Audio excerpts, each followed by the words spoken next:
सभी को नमस्ते। मैं आज एओडी लेके आया हूँ, ठीक है।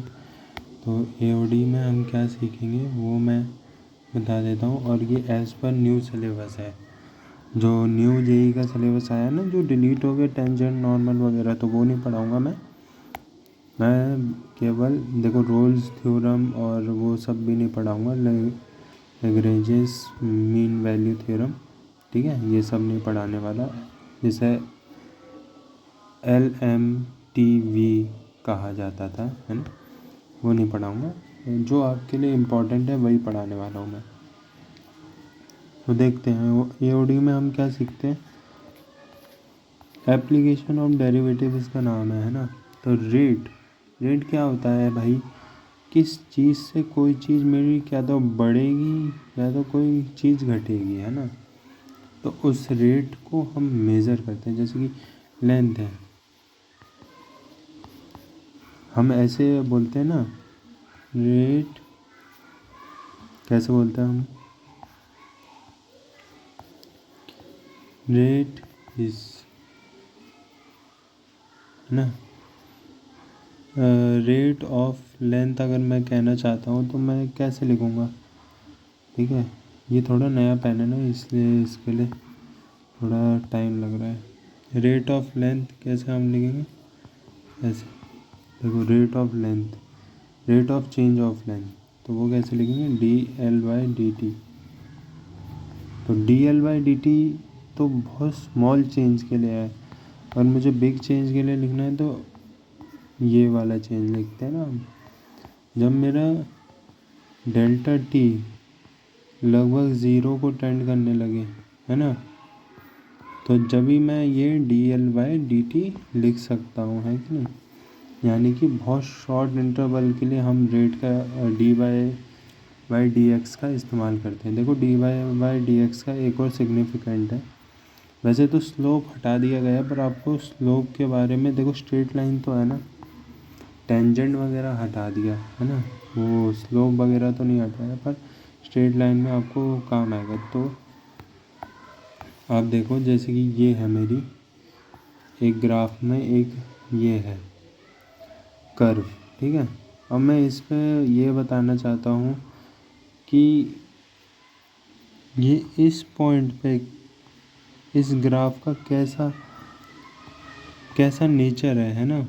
तो उसके लिए मैं ये कह सकता हूँ भाई, ये ग्राफ कंटिन्यूस है, ब्रेकिंग पॉइंट नहीं है यहाँ पे, डिफरेंशिएबल है। कैसे डिफरेंशिएबल है, यहाँ पे मैं अगर टेंजेंट खींचता हूँ तो ये लगभग ज़ीरो के आ रही है ना। यानी कि यहाँ पे इस जगह जो dy/dx, अगर मैं यहाँ पे टेंजेंट खींचता हूँ तो मेरा dy/dx जो होगा at point this, dy/dx is equals to zero, है ना। क्योंकि कांस्टेंट फंक्शन का डिफरेंशिएशन तो ज़ीरो होता है, और मैंने डिफरेंशिएशन में आपको पढ़ाया है कि if a constant function is given to us, then the differentiation of the constant function must be zero, okay. तो यही होता है, अगर हमें किसी भी चीज़ का रेट बताना है, रेट यानी कि विद रिस्पेक्ट टू टाइम कोई भी चीज़ अगर हमारी चेंज हो रही है ना, विद रिस्पेक्ट टू टाइम, अगर कोई हमारी थिंग लिख दे रहा हूँ, कोई भी चीज़ चेंज हो रही है तो उसे ही हम रेट कहते हैं, ठीक है। कि rate of length, rate of speed, है ना, रेट ऑफ स्पीड हम एक्सेलरेशन कहते हो ना। रेट ऑफ एक्सेलरेशन तो जर्क होता है ना, DA/dt, पर उसके बारे में हम डिस्कस नहीं कर रहे। जैसे कि रेट ऑफ डिस्प्लेसमेंट हमारा क्या होता है, वेलोसिटी होता है, और रेट ऑफ वेलोसिटी हमारा एक्सेलरेशन होता है। ये सब मालूम होगा आपको, है ना। तो ये सब रेट के बारे में था। एओडी में बस हम एप्लीकेशन ऑफ डेरिवेटिव के बारे में ही सीखना चाहते हैं, ठीक है। जैसे कि मेरे पास एक क्वेश्चन है, मैथ की क्लास में आया हो, क्वेश्चन नहीं करोगे तो कैसे। देखो भैया, मेरा जो डिस्प्लेसमेंट है वो टाइम के साथ चेंज हो रहा है ना। ये देखो ऐसा हो रहा है। तो इसमें बोला फाइंड द एक्सेलरेशन। एक्सेलरेशन मैं ऐसे लिख दे रहा हूँ, at time when velocity is vanish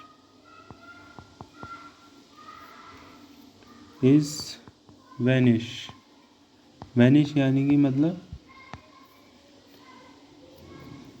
velocity is tending to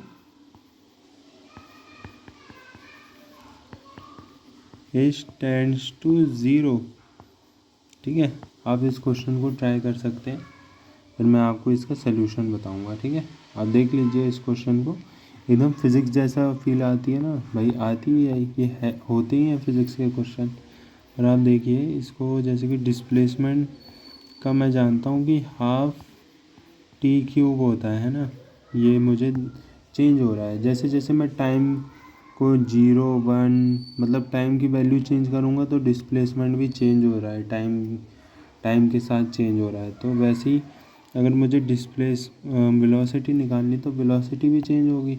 तो वेलोसिटी मेरी क्या होगी, कैसे लिख सकता हूँ, ds/dt, है ना, मैंने ऊपर ही आपको बता दिया था, देखो ds/dt। तो अब आप इसे डिफ्रेंशिएट करोगे तो ये देखो टी क्यूब है, क्यूब आ जाएगा इधर, 3/2 हो जाएगा, ये हो जाएगा स्क्वायर। ठीक है, सिंपल, ये तो आना ही चाहिए। ठीक है, अब इसमें ये बोला है कि एक्सेलरेशन जब बताओ जब वेलोसिटी वैनिश हो जाएगी, है ना, मतलब एट, हमें टाइम जानना होगा कब वैनिश होगी, तो वेलोसिटी को हम ज़ीरो के इक्वल पुट कर देंगे, जिससे ये हमें पता लग जाए कि क्या, कौन से टाइम पे हमारी वेलोसिटी चेंज हो रही है, मतलब ज़ीरो हो रही है, चेंज नहीं हो रही, ज़ीरो हो रही है। तो ये मेरा ये ऐसे सॉल्व करूँगा मैं, तो टी की वैल्यू क्या आएगी,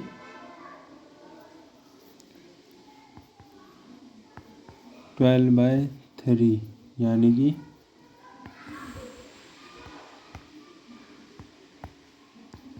4, है ना। और टी स्क्वायर की वैल्यू, अब अगर मैं टी की वैल्यू बोलूँ तो टी की वैल्यू तो पॉजिटिव ही होगी, नेगेटिव तो हो नहीं सकती क्योंकि टाइम नेगेटिव होता नहीं है।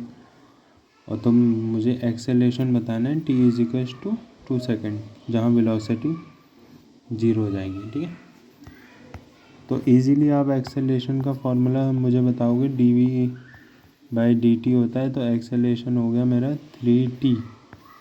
वैसे तो आप ऐसे भी मतलब इसका ये भी फार्मूला होता है, डबल, मतलब ये इसका कहने का मतलब यही है कि 2 बार डिफ्रेंशिएट कर दो एच को, है ना, तो यही मिल जाएगा आपको। तो यही मिल गया आपको, ज़्यादा आपको मेहनत नहीं करनी पड़ी, बस यहाँ पे अब 2 डाल दो, आपको मिल जाएगा कितनी एक्सेलरेशन होगी। 2 सेकेंड पे हमारी वेलोसिटी 0 है पर एक्सेलरेशन है, वाह। ठीक है, तो ये एक क्वेश्चन हो गया, बहुत बेसिक था पर मुझे आपको ये सिखाना था। ठीक है,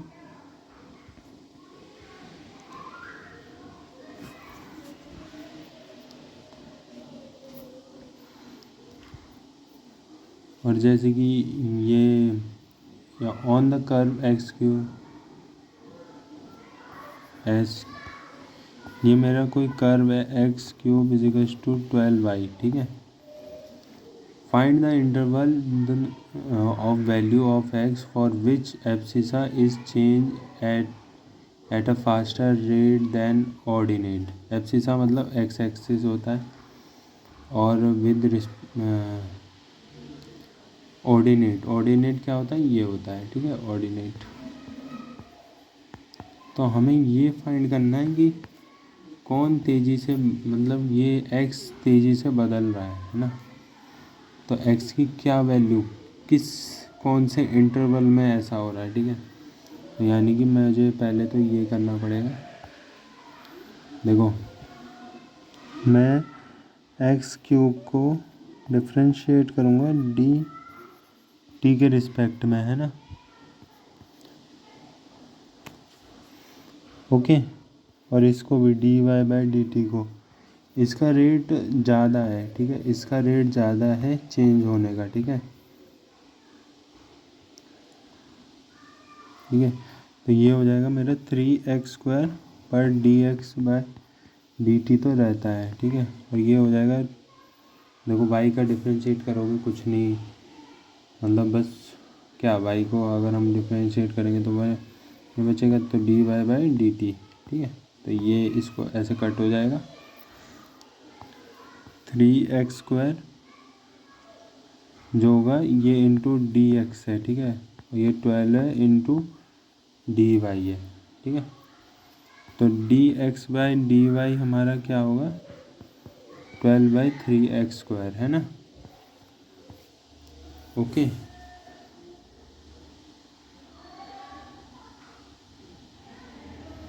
और अगर ये एब्सिसा जो है वो फास्टर रेट से चेंज हो रहा है ना, तो इसका जो मैग्नीट्यूड होना चाहिए d x by d y का, मतलब ये जो होना चाहिए ये क्या होगा, ये बहुत छोटा है, स्मॉल है, क्योंकि ये कम चेंज हो रहा है, ज़्यादा तेज़ चेंज नहीं हो रहा है, जितना हमारा एक्स चेंज हो रहा है, तो एक्स हमारा लार्जर है ना। तो इसकी जो पूरे की वैल्यू है ना d x by d y की, ये मैं कह सकता हूँ कि ये 1 से बड़ी होगी, ठीक है, ठीक है, क्योंकि ये सबसे तेज़ी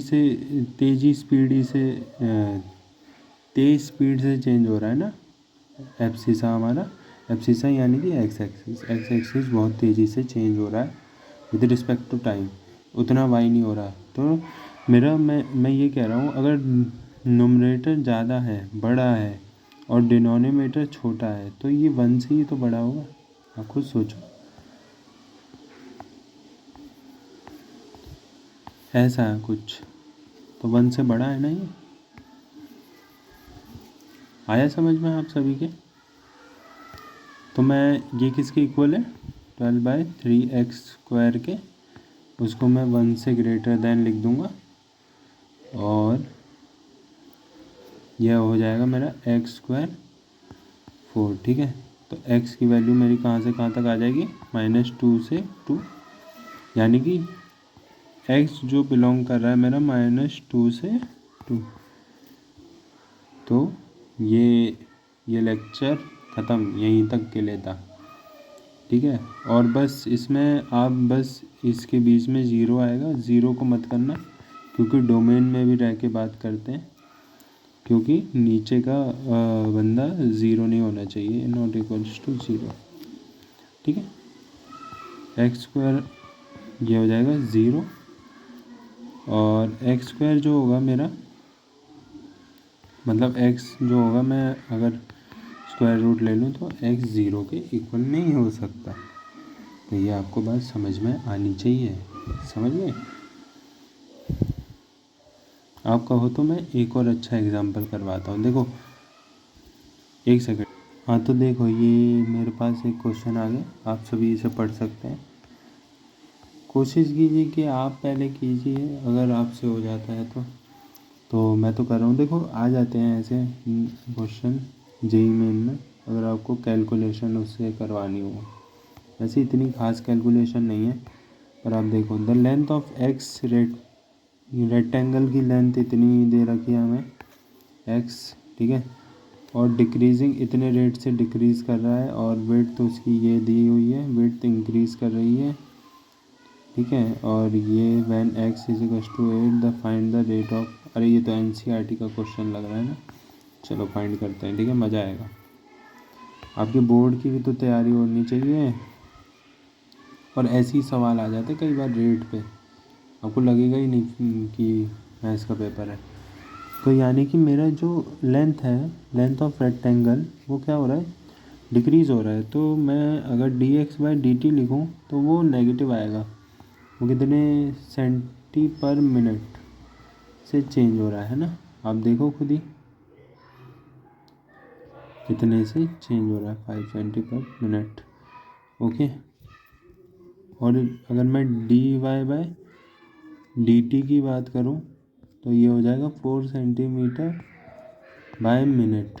ओके, ये इंक्रीजिंग है हमारी विड्थ और लेंथ हमारी डिक्रीजिंग है, इसलिए नेगेटिव लगाया मैंने। समझिए, कन्फ्यूज़न मत लाना अपने मन में। पैरामीटर क्या होगा मेरा?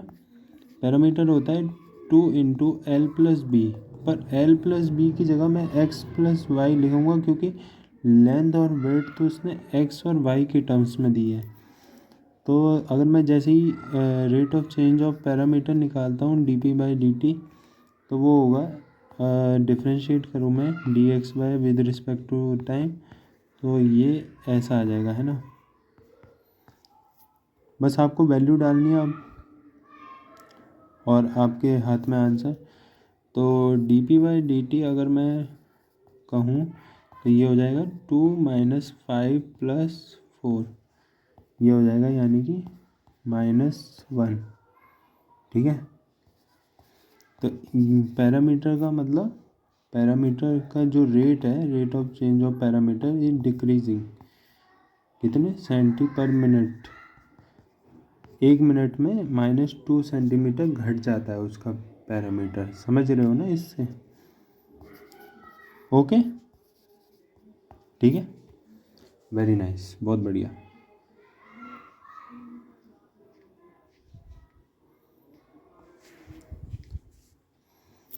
एरिया ऑफ रेक्टेंगल अगर हम बात करें तो कितना होगा?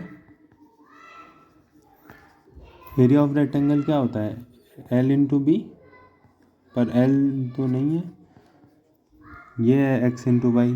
तो ये क्या होगा? dx/, अगर मैं इसे करूँ dx/dt, इसमें प्रोडक्ट रूल लगेगा हमारा।